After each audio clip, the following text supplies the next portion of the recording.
The country's willingness to follow public health advice largely split along party lines after Fauci came under attack. During COVID, you actually received death threats. Has that ever happened before? No, not credible death threats where a person is arrested who is clearly intending to kill you. And that's happened at least twice.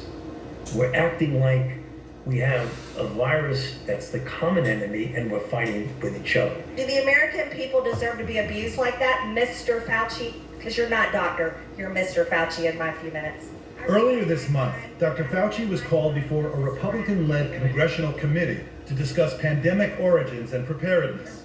But things quickly spun out of control. What this committee should be doing, we should be recommending you to be prosecuted. How did we go as a country from absolutely adoring Jonas Salk, who... All right, guys, it's June 23rd, 2024. Once again, it's June 23rd, 2024. And I'm going to write another work paper.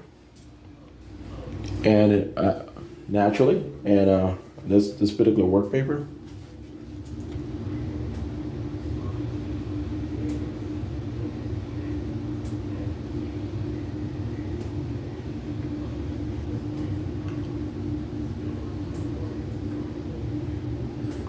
Yeah, and this particular work paper will certainly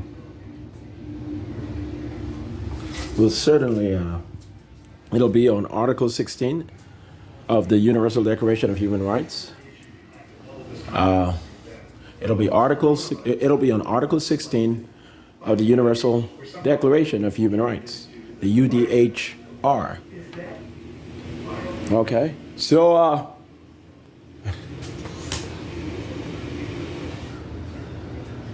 in all honesty, I might walk to the fast food restaurant today, or to the coffee shop, or to the cafe, or I might just stay at the house today, you know, and write it up from here.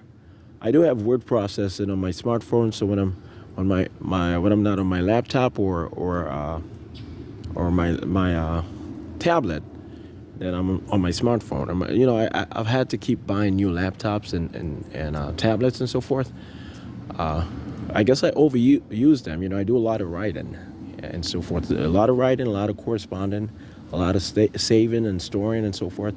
But anyway, I'm in the process of making my move to Coral Gables. I'm pretty sure by August 2024, I should be able to officialize my corporate identity of Khalid Sundiata Hassan, and removing my original identity and what I've continued to use during my undercover audit and management of the Central Intelligence Agency and INTERPOL. Well, I actually did the auditing of the federal government of the United States and other countries, but I did manage the Central Intelligence Agency and INTERPOL, secretly, for the most part. But it's going to be nominalized completely per contractual obligations and the documentation of it and the supplementation of those contracts and so forth.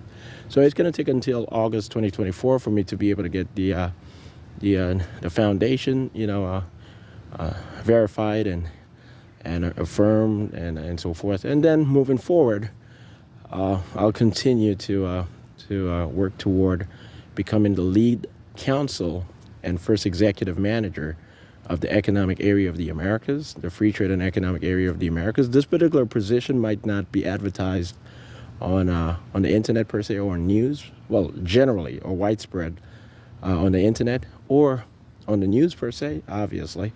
But that's one of the positions I'm working toward.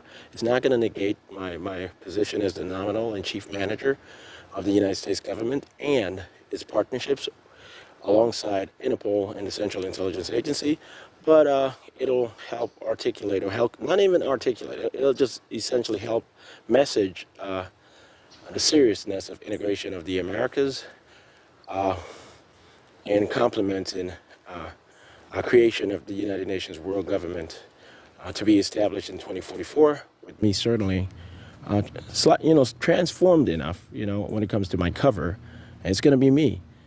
me being elected in 2044 by the United Nations General Assembly, quote unquote, the World Congress, as the first world president, meaning the first president and commissioner of the United Nations world government.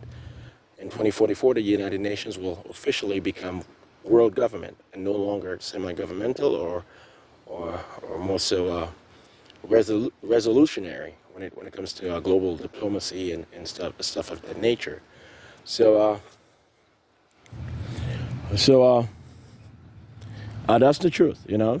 I said, me saying that and it being over complex does not mean that it's not to be taken seriously by regular government workers or the federal agencies of the United States. That does not mean that, you know.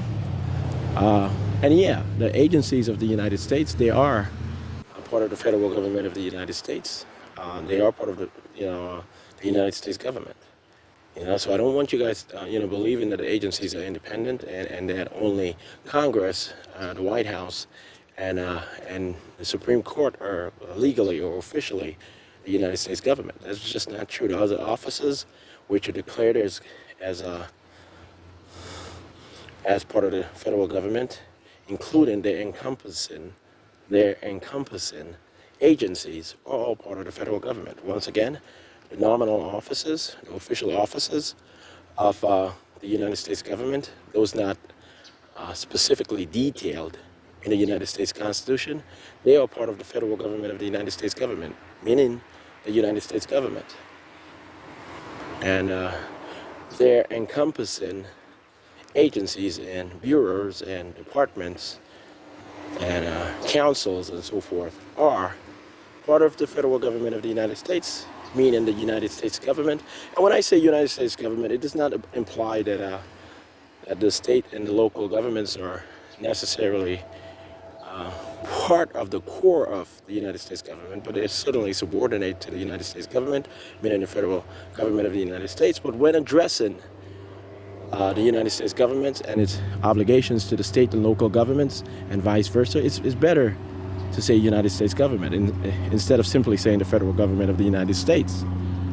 So that's the reason why that term is used a bit more so moving forward, especially by me.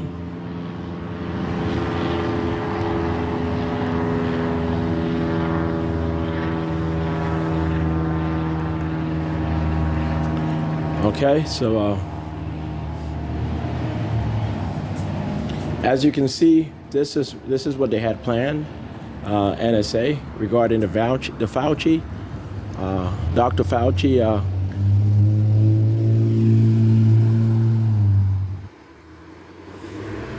Regarding the Dr. Fauci segment of the documentary, the morning documentary that you guys do see on Sunday morning, CBS. Some of the NSA agents were overheard stating that they were going to purport it as having been broadcasted in 2022 and updated in 2024 or plausibly in 2025. A lot of stuff was, were being said, but, and that the whole country would be briefed on how to lie about that particularity and so forth. There's just no point to doing any of that. That's whenever that comes up or something like that comes up, just know that you guys are being audited, that you guys are being surveyed, no matter what you guys see on anyone's face. No matter what expression you guys see on anyone's face involved in such a discourse or a meeting or correspondence, just don't bite. Okay, if it is to sabotage a person, don't bite. If it is toward conducting unlawful activities in defiance of the Constitution of the United States or statutes of the United States government, and speaking of what Congress has passed, or treaties, then don't bite. Don't do that.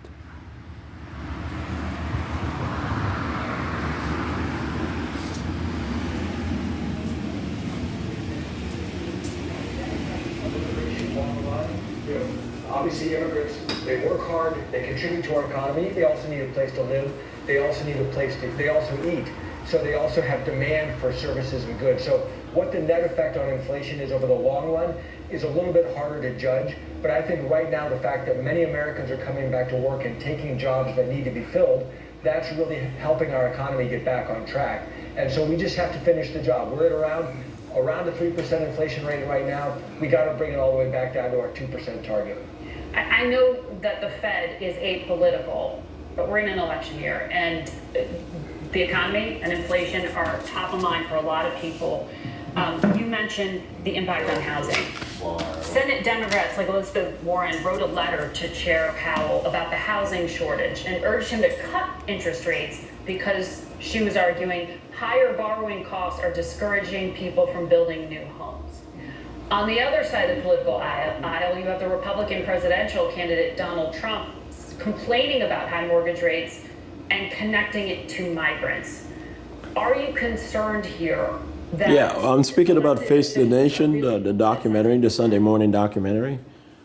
Face the Nation, a regular Sunday morning. It's not even a documentary, but you know, the segment on Dr. Fauci was presented more so like a documentary. But anyway, it's just a Sunday morning, a correspondence show for the most part. But yeah. Get inflation back down to target, and that will allow mortgage rates to go back down to normal levels. If we simply cut interest rates to try to support home ownership right now, that would probably push up the price of houses, and it actually wouldn't lead to any better affordability. The best thing we can do is do our jobs, get inflation back down to our target, and then hopefully the supply side of the economy can step in to build the homes that Americans need. I wonder your thoughts on what Treasury Secretary Yellen has talked about with her plan to have the largest economies in the G7 give a loan to Ukraine using the interest from the accounts that Russia has overseas, $280 billion worth of